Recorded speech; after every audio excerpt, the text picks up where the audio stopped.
2 Corinthiens au chapitre 10. Moi, Paul, je vous prie, par la douceur et la bonté de Christ, moi humble d'apparence quand je suis au milieu de vous, et plein de hardiesse à votre égard quand je suis éloigné.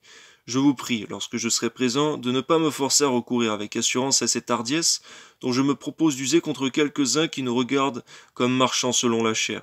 Si nous marchons dans la chair, nous ne combattons pas selon la chair.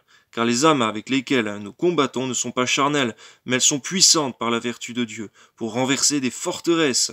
Nous renversons les raisonnements et toute hauteur qui s'élève contre la connaissance de Dieu, et nous amenons toute pensée captive à l'obéissance de Christ. Amen.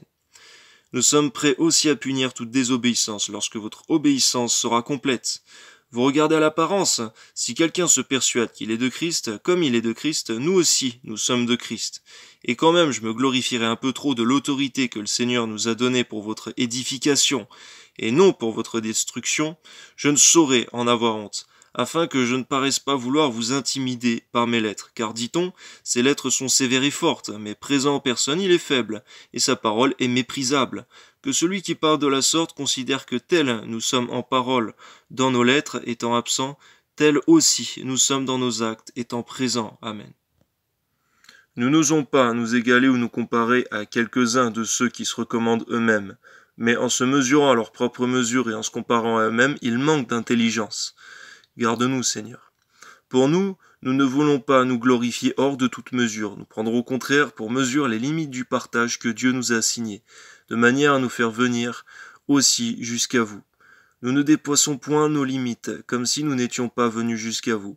Car c'est bien jusqu'à vous que nous sommes arrivés avec l'évangile de Christ. Ce n'est pas hors de toute mesure, ce n'est pas avec les travaux d'autrui que nous nous glorifions, mais c'est avec l'espérance, si votre foi augmente, de grandir encore davantage parmi vous, selon les limites qui nous sont assignées. Donne-nous aussi de respecter les limites que tu nous donnes dans notre œuvre. Amen. Et d'annoncer l'évangile au-delà de chez vous, sans nous glorifier de ce qui a été fait dans les limites assignées à d'autres.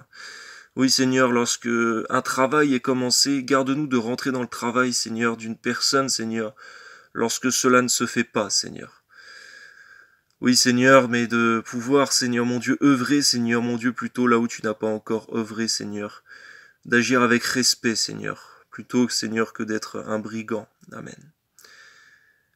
Que celui qui se glorifie dans le Seigneur.